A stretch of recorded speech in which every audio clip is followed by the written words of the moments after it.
जी, अब एग्ज़ाम्पल हम करते हैं जी 2। ठीक है, एग्ज़ाम्पल 2 जो है उसमें क्या दिया हुआ है, 3 इक्वेशंस दी हुई हैं। ठीक है, एक है x plus y plus 2z is equal to 1, दूसरी है 2x minus y plus 7z is equal to 11 and तीसरी है 3x plus 5y plus 4z is equal to -3। ये तीनों इक्वेशन कैसी हैं बेटा? ये तीनों जो हैं इनमें 3 वेरिएबल्स पाए जा रहे हैं, 3 ही कांस्टेंट्स हैं और कोफिशिएंट्स के साथ हैं। इनको हमने पहले तरतीब से लिख लिया और अब मैट्रिक्स मेथड से हमने इनको सॉल्व करना है। ये system of linear equations of non homogeneous linear equations of 3 variables है। ठीक है, अब मैट्रिक्स मेथड से सॉल्व करने का क्या तरीका है, हमने इसके कोफिशिएंट्स का मैट्रिक्स लिखा, फिर साथ में कांस्टेंट्स का मैट्रिक्स लिखा। जो पहला वेरिएबल था उसका पहला कॉलम में उसके कोएफिशिएंट्स थे, दूसरे वेरिएबल के दूसरे कॉलम में थे, तीसरे वेरिएबल के तीसरे कॉलम थे। कांस्टेंट्स के इस डैश के बाद हमने वेरिएबल कॉलम बना लिया और एक मैट्रिक्स बना लिया। इस मैट्रिक्स को हमने ए बी कहा। अब हमें सॉल्व करने के लिए क्या करना है, जो कोफिशिएंट्स का मैट्रिक्स था यानी यहाँ से यहाँ तक, ठीक है, यहाँ से यहाँ तक जो था इसको हमने रिड्यूस्ड एशेलॉन फॉर्म में कन्वर्ट करना है। उसको करने के लिए हमने सिर्फ रो ऑपरेशंस लगाने। तो जब हम रो ऑपरेशंस लगाते हैं हमने इसको चेंज किया। पहले वाले में हमारे पास 1 मौजूद था, हमने नीचे के दोनों रोज़ को हमने ज़ीरो करने के लिए हमने ये 2 ऑपरेशंस लगाए, यानी पहली रो को मैंने -2 से मल्टीप्लाई किया, R2 में ऐड कर दिया, जिससे कि R2 चेंज हो गई।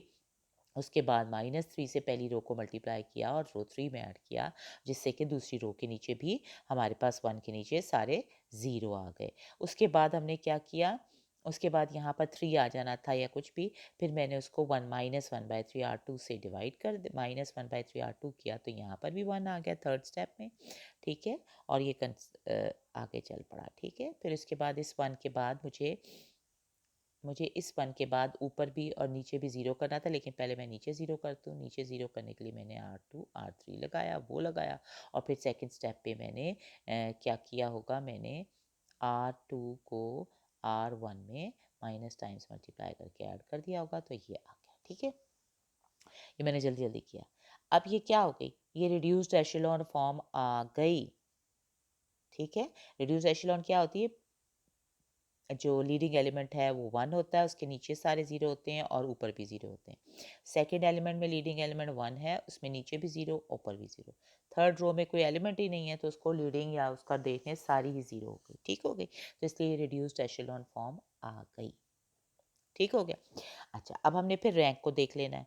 ये मैं एक्स्ट्रा करा रही, एक्स्ट्रा का मतलब आपको एक ऑब्जर्वेशन आप फिर ले लें। आपने रैंक ऑफ ए को देखा, यानी से जो रो ये थे कोफिशिएंट्स के मैट्रिक्स, उसका रैंक देखा, तो देखो एक रो उसकी नॉन ज़ीरो है, दूसरी रो नॉन ज़ीरो है, तीसरी ज़ीरो है सारी। ठीक है, तो इसके रैंक क्या हो गया, 2 हो गया। ठीक है, इसी तरह ए बी मैट्रिक्स का रैंक क्या हो गया, वो देखें, पहली रो नॉन ज़ीरो, दूसरी रो नॉन ज़ीरो, तीसरी रो फिर ज़ीरो। तो यानी इस केस में भी रैंक ऑफ ए और रैंक ऑफ ए बी एक ऑब्जर्वेशन या एक नोट डाउन आपने कर लिया। ये आखिर में आपको आखिरी लेक्चर में फिर इसकी वजह बताऊँ। अब आपने इनकी जो सॉल्यूशन निकालना है, सॉल्यूशन निकालने का सिंपल तरीका यही था कि इसको वापस इक्वेशंस में पुट बैक कर दें, जो आपकी मैट्रिक्स की शक्ल बन गई रिड्यूस्ड एशेलॉन करके ए को। ठीक है, तो आपकी मैट्रिक्स की शक्ल क्या बन रही है, एक्स का element x plus 0y plus 3z is equal to 4, पहली इक्वेशन बन रही है। ठीक है, तो इसमें हमने यही किया, 0y के बजाय मैंने कुछ नहीं लिखा। ठीक है, यहाँ पर। ठीक है, उसके बाद दूसरी में क्या किया, इसमें x का एलिमेंट कोई नहीं था, आपको जैसे 0x लिखें या 0 लिखते हैं, plus y minus z is equal to -3, देखो ये बन गई। तीसरी में क्या करेंगे, 0x plus 0y plus 0z is equal to 0। ठीक हो गया, तो क्या हो गया जनाब, हमने फिर क्या किया, जब ये आ गया तो अब हमने इनको सॉल्व करना है। अब हमारे पास 2 इक्वेशंस हैं, 3 अननोन्स हैं।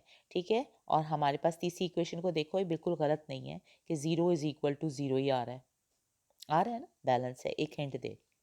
तो फिर आप किसी एक इस केस में जब रैंक ऑफ ए और रैंक ऑफ ए बी फिर भी बराबर हो और आपके पास, या दूसरे लफ्ज़ों में जब आप इसको चेक करें तो देखो इक्वेशन भी गलत नहीं आई। तो आप किसी एक वेरिएबल को अपनी तरफ से कोई भी वैल्यू दे सकते हैं और उसकी मदद से बकाया को निकाल लेते हैं। यानी इस केस में इसके सॉल्यूशंस जो हैं बेशुमार आ सकते हैं। यानी कि अगर मैं x को कोई भी वैल्यू a दे दूं, या z को, आपकी बुक में उन्होंने कहा कि चलो z को हम दे देते हैं, हम z को देते हैं, हम उसी मेथड से करते हैं, ठीक है, उसी तरीके से। z को अगर मैं कोई वैल्यू a दे देती हूँ तो हमारे पास x जो है, फिर इसको बैक इसमें सब्स्टिट्यूट करती हूँ तो आ जाता है x plus 3a is equal to 4, यानी x आ जाता है 4 माइनस 3a, ठीक है। इसी तरह फिर इसमें पुट करती हूँ तो y minus 3a is equal to a is equal to -3, तो y जो है वो आ जाता है -3 -a, यानी x और y बकाया के दो वेरिएबल्स की वैल्यू आप तीसरे की शक्ल में निकाल सकते हैं। अब a को कुछ भी नंबर देते जाओ, 1 2 3 4 वट एवर, तो x की वैल्यू भी उसके साथ साथ आती जाएंगी।